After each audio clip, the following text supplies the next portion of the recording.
Ancient India at the peak of Ravana's Asura Empire. Chapter 1. The End. Ravana. Tomorrow is my funeral. I do not know if they will bury me like a mangy dog or whether I will get a funeral fit for an emperor and erstwhile emperor. But it does not really matter. I can hear the scuffing sounds made by the jackals. They are busy eating my friends and family. Something scurried over my feet. What was that? I am not afraid of death. I have been thinking of it for some time now. Thousands have been slain over the last few days. Somewhere in the depths of the sea, my brother Kamha lies dead, half eaten by sharks. I lit my son Meghanada's funeral pyre yesterday. Or was it the day before? I've lost all sense of time. I have lost the sense of many things. A lonely star is simmering in the depths of the universe. Like the eye of God. Very much like the third eye of Shiva, an all-consuming, all-destroying third eye. My beloved Lanka is being destroyed. I can still see the dying embers in what was once a fine city. My capital, Trekada, was the greatest city in the world. That was before the monkey man came and set it on fire. Trekada burned for days. Shops, homes, palaces, men, women, and babies, everything burned. But we restored it. Almost every able man joined in rebuilding Trekada. Then the monkey men came with their masters and destroyed everything. Hanuman did that to us. The monkey man brought us death, destruction, and defeat. I don't want to dwell on that. I should have killed him when my son captured him. Instead, I listened to my younger brother, who plotted against me. But treason and betrayal is nothing new to the Asuras. I was naive. I foolishly believed that I would always be loved by my brothers and my people. I never imagined that I would be betrayed. I feel like laughing. But it's not easy to laugh when one's guts lie spread around like a wreath. Sounds of joy float down to me from my city. The enemy is celebrating his victory. The monkey men will be busy plundering Trekada. My temples will be looted, the granaries torched and schools and hospitals burnt. That's how victory parties are. We have done that and worse to many Deva villages, when the goddess of victory was my consort. Some ugly monkeys must have entered my harem. I hope my queen has the sense to jump from a cliff before anything happens.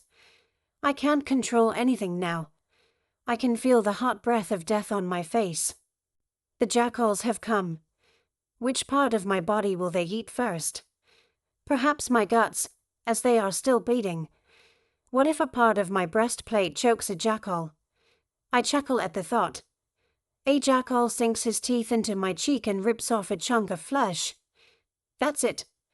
I've lost this bed too. They have started from my face. Rats are nibbling my toes. I, Ravana, have come a long way. Now I do not have anything left to fight for, except this battle with the jackals. Tomorrow, there will be a procession through the streets. They'll raise my head on a pole and parade it through the same roads that saw me racing by in my royal chariot.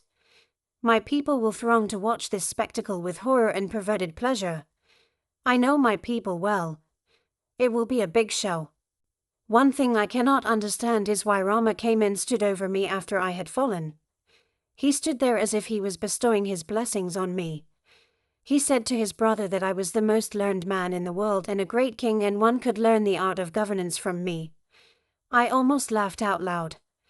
I had governed so well that my empire lay shattered all around me. I could smell the burning corpses of my soldiers. I could feel my Meghanada's cold and lifeless body in my arms even now. The acrid air of a smoldering Trekada smothered my senses. I could not save my people from these two warriors and their monkey men. And he was saying I was a great ruler. I could appreciate the irony of it.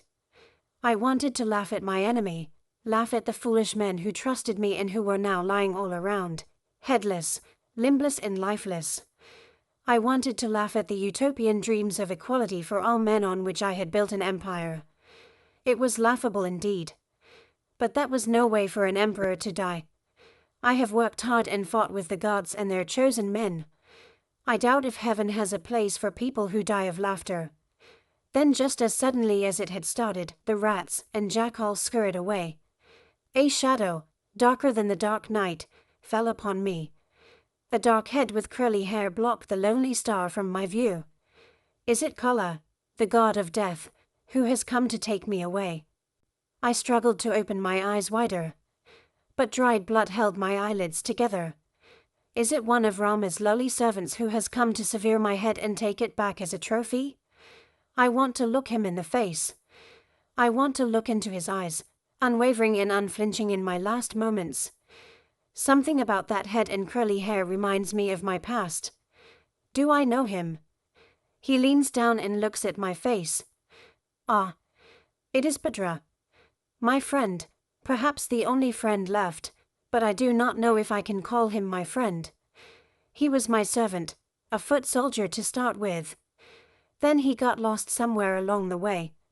He strolled in and out of my life, was sometimes missing for years together.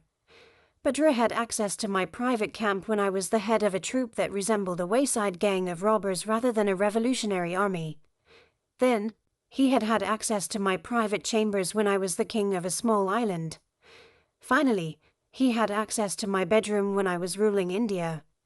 More than that, Bhadra had access to the dark corners of my mind, a part that I hid from my brothers, my wife, my lover, my people, and even from myself.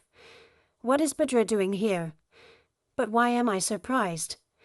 This is just the place for people like him who move around in the shadow. I can hear him sobbing. Bhadra getting emotional? He was never angry, sad, or happy. He acted as if he was very emotional now. But I knew he had no emotions. And Bhadra was aware that I knew. Bhadra, carry me away from here. Take me away too. My strength failed me. Actually, I don't know whether the words actually left me or died a silent death somewhere in my throat. Bhadra shook his head. I was cold, extremely cold.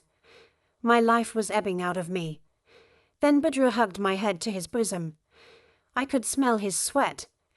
Pain shot through me from every angle and spread its poisonous tentacles into my veins. I moaned.